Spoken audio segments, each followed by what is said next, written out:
Hello बच्चों, आप लोग ठीक हैं और पढ़ने के लिए तैयार हैं। तो आपका स्वागत है आपके अपने channel study for the better future में। और बच्चों, मैं आज आपको बताना चाहती हूँ कि आज का पेपर बहुत ही इंटरेस्टिंग है। तो ये थोड़ा सा लेंदी हो जाएगा, इसलिए मैं इस पेपर को एक वीडियो में कवर ना करके इनके दो पार्ट बना दूंगी। तो पार्ट 1 और पार्ट 2 में इन्हें कर दूंगी, ठीक है। तो आप लोग दोनों पार्ट बहुत ध्यान से देख लीजिएगा। तो चलिए हम शुरू करते हैं। और आज हमारा डे है वेडनेसडे और डेट है मई 12, 2021। और फर्स्ट न्यूज बड़ी ही इंटरेस्टिंग सी है। और हाँ, इससे पहले मैं आपको ये बता दूं कि मैं डिस्क्रिप्शन बॉक्स में अपना ब्लॉग एड्रेस दे देती हूँ। और अब मैंने ब्लॉग पे पूरे न्यूज़पेपर को एक ही दिन में ना बता करके हिंदू इन स्कूल को अलग अलग पार्ट्स में डिवाइड कर दिया है। जैसे कि आज यहाँ पे पहला टॉपिक है द O2 क्राइसिस, यानी ऑक्सीजन क्राइसिस। और इसी तरह जो कल का टॉपिक था, यानी 11 तारीख के टॉपिक में पहला टॉपिक था जो चीन का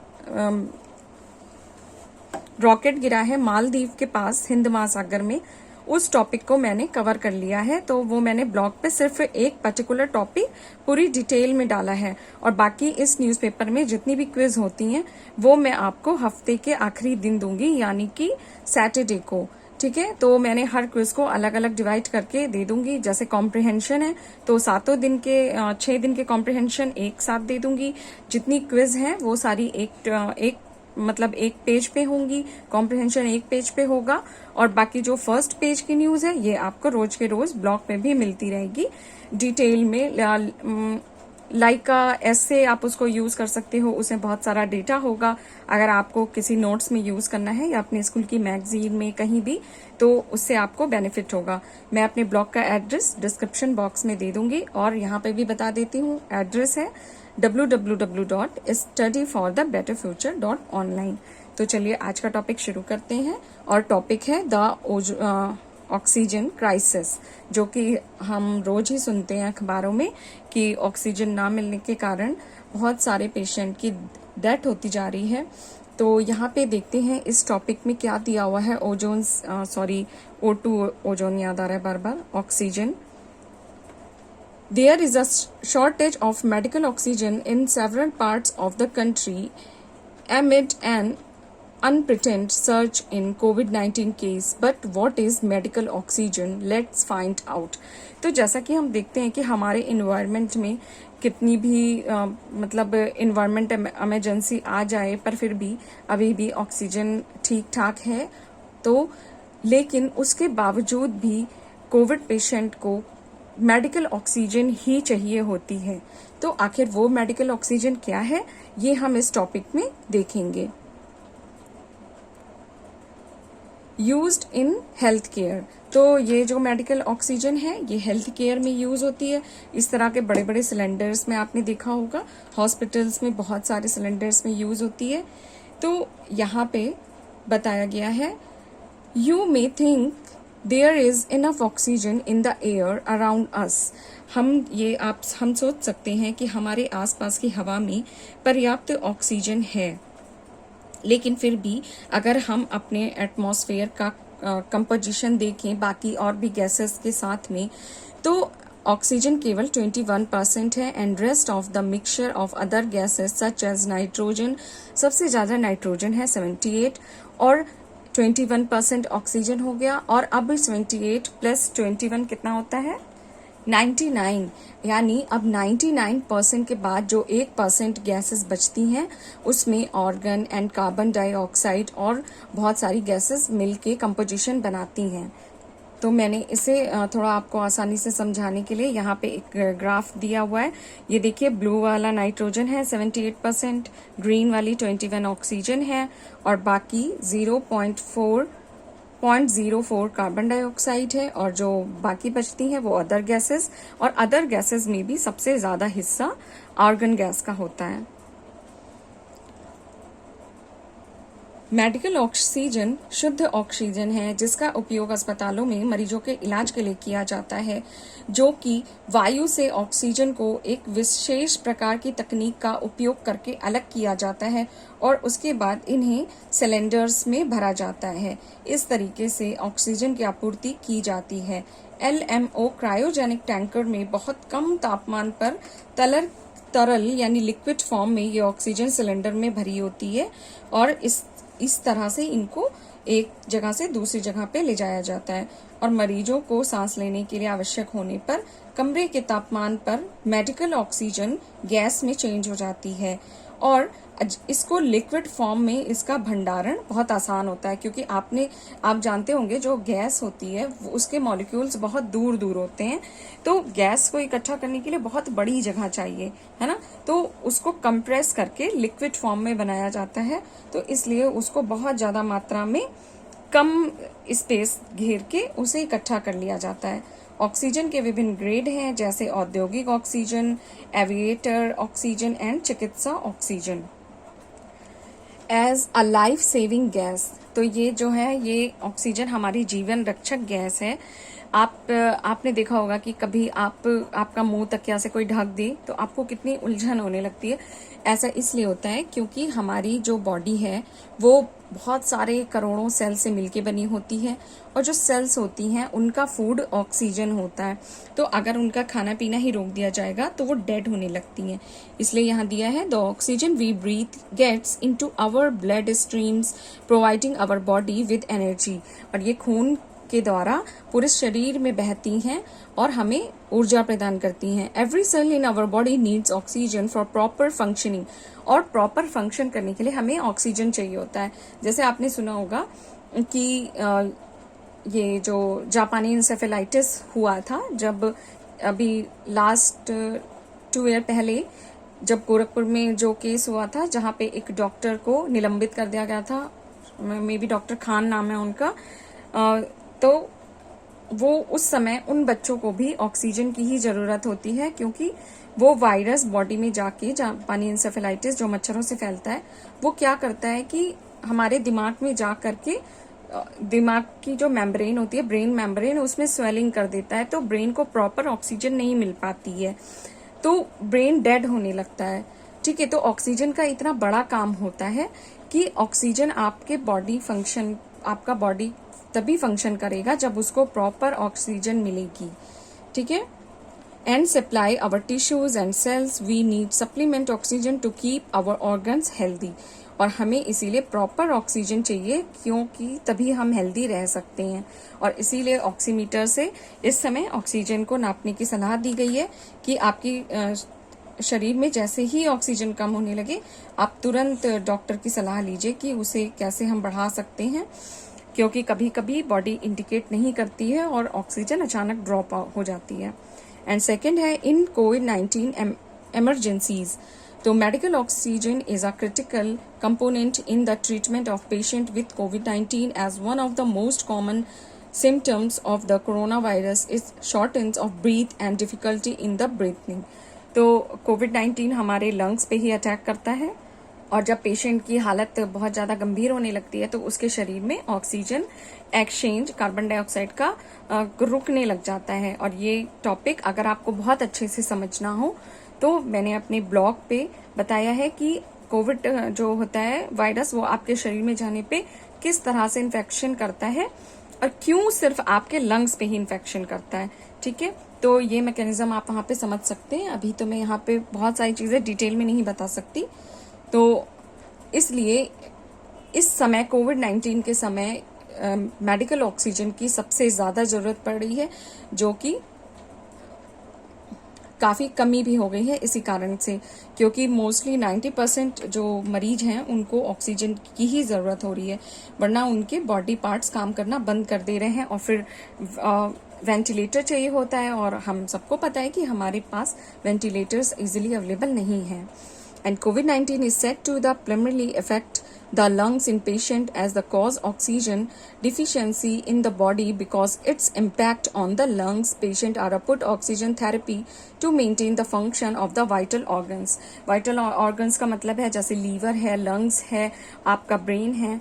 अगर यही सब काम करना बंद कर देंगे तो आप सीधे उस पे वेंटिलेटर पे पहुंच जाते हैं और वेंटिलेटर से वापस आना तो मतलब बस चमत्कार ही होता है. And what is a pulse oximeter? तो पल्स ऑक्सीमीटर क्या होता है? यहाँ बताया गया है कि पल्स ऑक्सीमीटर एक छोटी सी डिवाइस है जो डायग्नोस करती है कि हमारी बॉडी की ऑक्सीजन का लेवल क्या है और हमारी पल्स किस हिसाब से चल रही हैं. And demand and supply. Demand का मतलब है कि हमारी मांग ज्यादा है और सप्लाई क्या है? सप्लाई बहुत ही कम है. ऐसे मामलों में केंद्र ने 50,000 मीट्रिक टन मेडिकल ऑक्सीजन आयात यानी खरीदने का फैसला किया है. इसने देश में सार्वजनिक स्वास्थ्य सुविधाओं पर 551 ऑक्सीजन उत्पाद संयंत्रों की स्थापना के लिए धन के आवंटन को भी मंजूरी दे दी है. बहुत ही अजीब कदम है कि जरूरत हमें आज है और प्लांट लगेगा 2 महीने बाद से, तो उसका क्या फायदा है? वो जब काम आएगा तब आएगा, पर 1.5 साल से ये क्या कर रहे थे पता नहीं है. देश में प्रतिदिन 7,000 मीट्रिक टन से अधिक ऑक्सीजन का उत्पादन करने की क्षमता है. यह कहा जाता है मेडिकल ऑक्सीजन की अधिकतम खपत राज्यों द्वारा उच्च कोविड-19 मामलों द्वारा करी जा रही है. और दुनिया भर में oxygen cylinder, cryogenic oxygen tank की आपूर्ति भारत को बहुत सारे देश मिलके कर रहे हैं. तब अब जाके थोड़ा थोड़ा लोगों के पास ऑक्सीजन पहुंच रही है. Right a note. तो यहाँ पे कुछ एक्टिविटी आपको करनी है और नोट्स बनाने हैं इन टॉपिक पे, तो प्लीज जरूर बनाइए बच्चों, तभी आप बिजी रहेंगे और स्वस्थ रहेंगे. और जीके का हमारा आज का टॉपिक है the science of sky diving. तो यहाँ पे why do diverse change their body shape during different stage of sky diving. Sky diving भी एक साइंस फिनोमिना होता है और आपने देखा होगा जब स्काई डाइविंग डाइवर्स करते हैं तो वो जैसे जैसे नीचे आते हैं अपनी बॉडी शेप को चेंज करते जाते हैं. ऐसा क्यों? ठीक है, तो यहाँ पे पूरी डिटेल में दिया हुआ है कि ऐसा क्यों.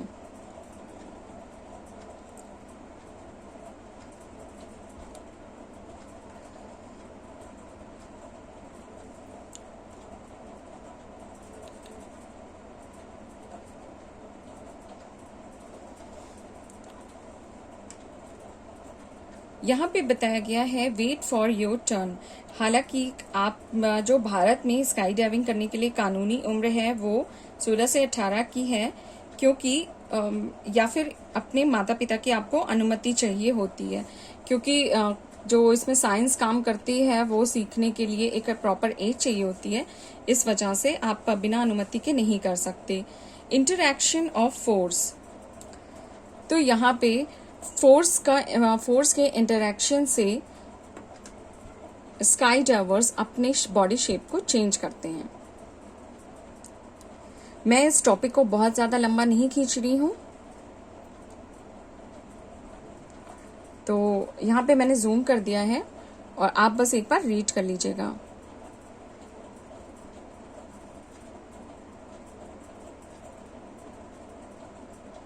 चलते हैं अपने नेक्स्ट टॉपिक पे. और नेक्स्ट टॉपिक में पहला टॉपिक है हेलो देयर. हेलो देयर में ये डियर है और ये है एंटीलोप है. और चलिए इनके बारे में देखते हैं कि ये कौन है. तो ये एक गैजल है जो कि एंटीलोप है और अफ्रीका और एशिया के ड्राई रीजन में रहते हैं.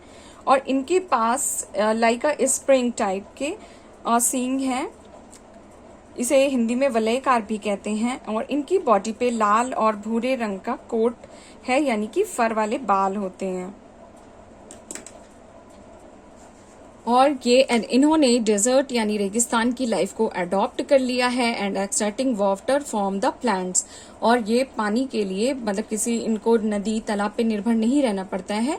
ये प्लांट्स की लीफ खाते हैं और घास खाते हैं, उसी से ही अपने शरीर की पानी की कमी को पूरा कर लेते हैं. And I am a fast sprinter reaching up to 60 metre per hour in short burst. और ये सबसे ज्यादा दौड़ने वाले हैं, 60 मीटर पर आवर्स की स्पीड से दौड़ते हैं. And I am highly social, बहुत ही सोशल होते हैं. I flicks my tail, stomp my feet to warn other of lurking predator, और शिकारी को देख के कुछ इशारे करते हैं अपनी बॉडी पार्ट से।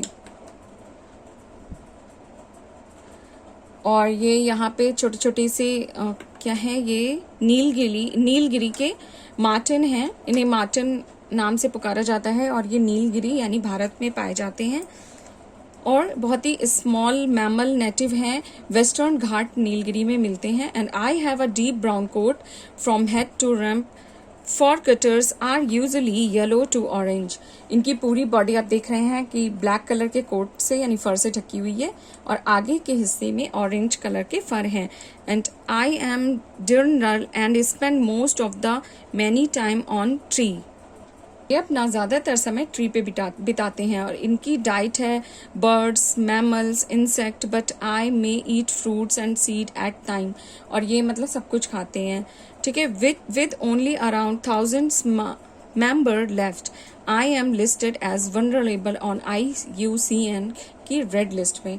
और ये सिर्फ 1000 की संख्या में बचे हुए हैं और IUCN की रेड लिस्ट में लिस्ट इनकी नंबर है। और एक क्वेश्चन यहाँ पे पूछा गया है जो कि आपको खुद से फाइंड करना है। चलते हैं हम अपने अगले टॉपिक पे जो कि है फन फैक्ट। और यहाँ पे पूछा गया है वर्ल्ड्स ओल्डेस्ट पर्सन। और फन फैक्ट्स कोशिश करिए कि आप खुद से पढ़िए।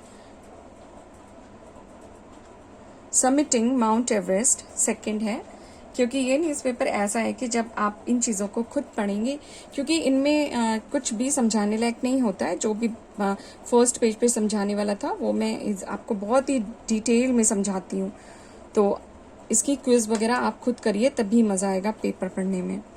और ये है आज की नंबर गेम। और इसके बाद हम आ जाते हैं हेरिटेज टेल पे। तो आइडेंटिफाई करना है आपको इस हेरिटेज टेल को। यहाँ पे कुछ क्लूज भी दिए हुए हैं और फिर आंसर तो दिया हुआ है, पर कोशिश करिए आंसर हाइड कर लिया करिए। और ये भारत की ही एक हेरिटेज साइट है, राजस्थान में बनी हुई है और 2013 में यूनेस्को की हेरिटेज साइट पे लिस्टेड हुई थी। बाकी डिटेल यहाँ पे आराम से पढ़िए और फिर कोशिश करिए, आप इसे बहुत आराम से ढूंढ लेंगे कि ये है कौन सी साइट।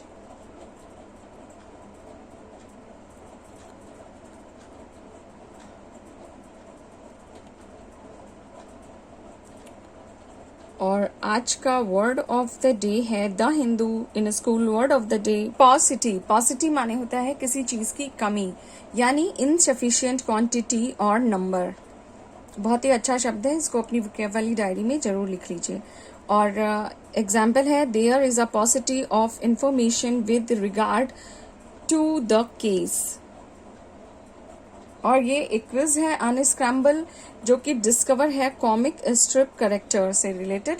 तो यहाँ कॉमिक स्ट्रिप कैरेक्टर्स के कुछ वर्ड्स दिए हैं और जो भी बच्चे कॉमिक पढ़ते होंगे वो इन वर्ड्स को ज़रूर अरेंज कर लेंगे। यानी कि यहाँ के मैं पहला कैरेक्टर बता देती हूँ, ये है शायद स्कूपी।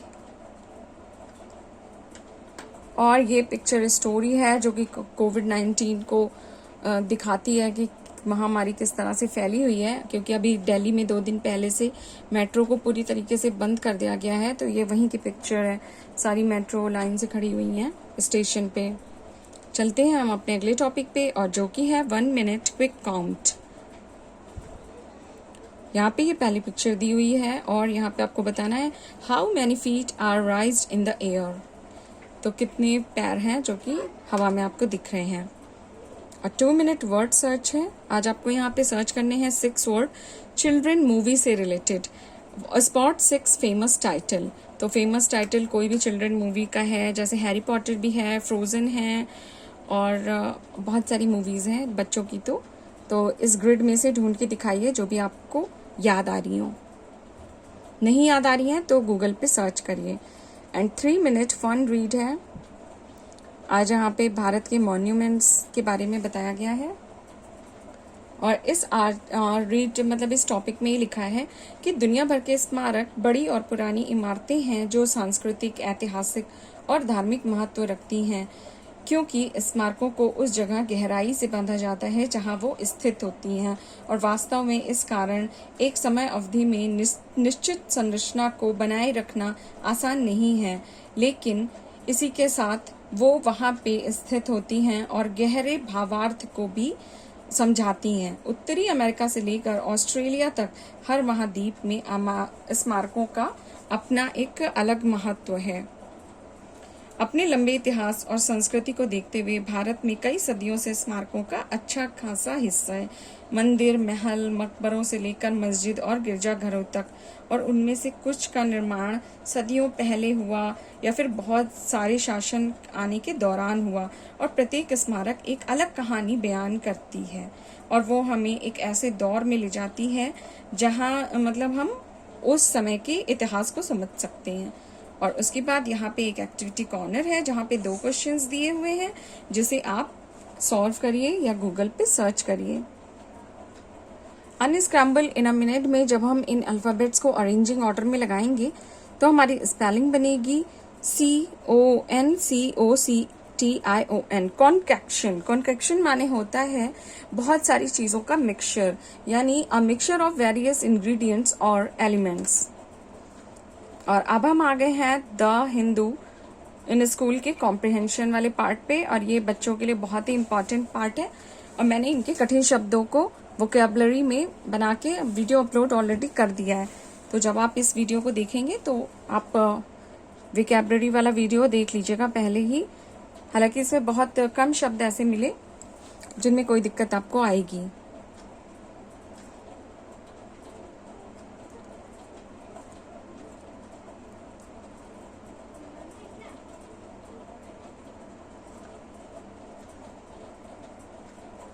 और आज यहाँ पे टॉपिक है ट्रुथ्स अबाउट द टूथ। तो यहाँ आपके टूथ के बारे में, दांतों के बारे में कुछ ट्रुथ दिया हुआ है जो 2 बच्चे हैं सिड एंड अभी आपस में कन्वर्सेशन करेंगे और आपको बहुत सारी बातें बताएंगे। तो बच्चों यहाँ पे बहुत ही ज़्यादा इंटरेस्टिंग जानकारियाँ दी हैं। मैं थोड़ा सा ब्रीफ है आपको बता देती हूँ, पर बाकी चीज़ें आप खुद से पढ़िएगा। ये यहाँ पे तो सिड और अभी बुक की बात कर रहे हैं, पर यहाँ पे एक क्वेश्चन आया है कि अभी पूछता है कि श्योर व्हाई नॉट। तो हाँ, just discover from the book that cows do not have upper front teeth, weird isn't it. तो वो कहता है अभी कि मुझे तो इस किताब से पता चला कि गायों के ऊपरी दांत नहीं होते हैं। कितना अजीब है ना। तो सिड कहता है अच्छा हाँ, मुझे तो पहली बार पता चला जब मैं अपनी दादी के साथ एक खेत में गाय के जो जबड़े को देखा, जो कि मैं खुद भी चौंक गया और मुझे बड़ा आश्चर्य हुआ कि हाँ ये सच है कि गाय के ऊपरी जबड़े में दांत होते ही नहीं है। तो मुझे मेरी दादी ने बताया कि गाय ही नहीं, बकरी, भेड़, हिरण, मूस, जिराफ और अन्य कई शाकाहारी जानवरों के ऊपरी दांत नहीं होते हैं। तो है ना बहुत अच्छी सी जानकारी। तो अभी कहता है रियली दैट्स इंटरेस्टिंग। तो फिर से सिड कहता है they have what is called a dental pad. तो सिड कहता है उनके पास एक डेंटल पैड होता है जो कि ऊपरी जबड़े पर मांस का एक पैड तरह का संरचना होती है, और ज्यादातर जानवर इसी तरह चराई करते हैं। मतलब वो धीमे धीमे आपने देखा होगा बहुत देर तक घास चरते रहते हैं, और वे घास या पत्तियों को समझने के लिए अपने होठों डेंटल पैड का इस्तेमाल करते हैं और अपने मुंह में खींच लेते हैं और फिर अपने निचले दांतों का उपयोग करके उन्हें चिबाते रहते हैं।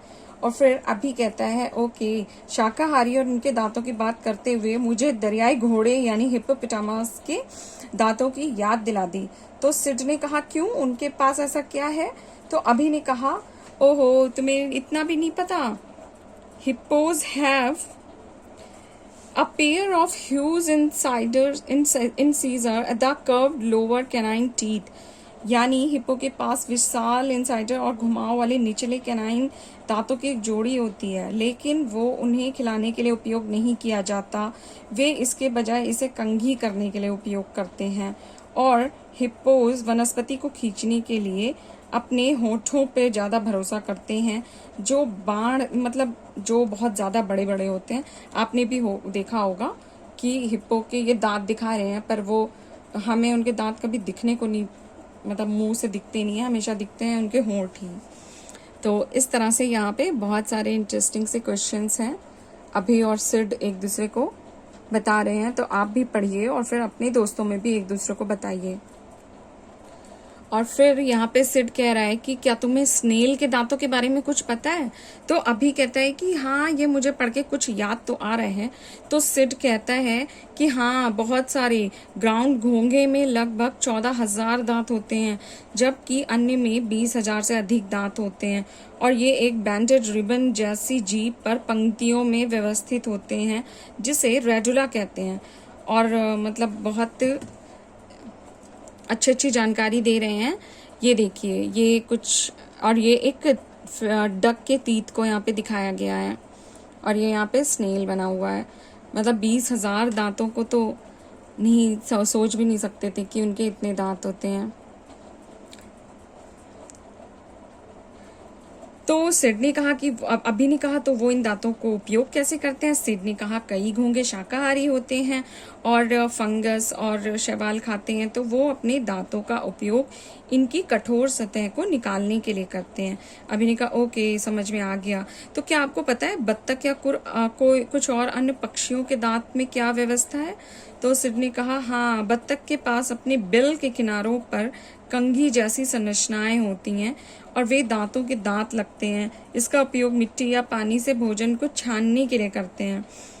ये जैसे कि यहाँ पे हमने फिगर में देखा कि एक कोम्ब जैसी संरचना है बत्तख के दांतों में, जो कि भोजन को कोई भी बड़ा हिस्सा होगा तो वो बाहर ही रुक जाएगा। तो यहाँ पे हमने देखा कि बहुत सारे इंटरेस्टिंग फैक्ट्स हमें देखने को मिले। और एक ये गार्डन ऑफ नेचर, एक बच्ची ने एक काम किया है। इस टॉपिक को आप खुद देखिए और इससे इंस्पायर होइए। मैं जूम कर दे रही हूँ इसे।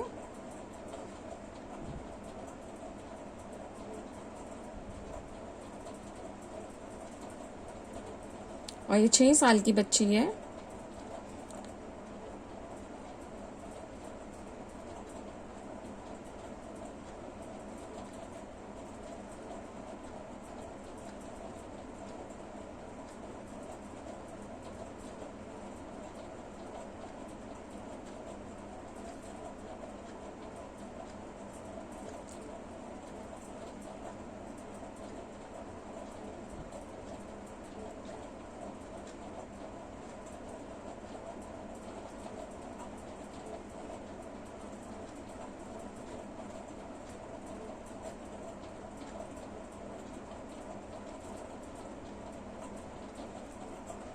और बच्चों, अब हम आ गए अपने विकिपीडिया डेली सर्च में, और यहाँ हमारा पहला टॉपिक है मालदीव।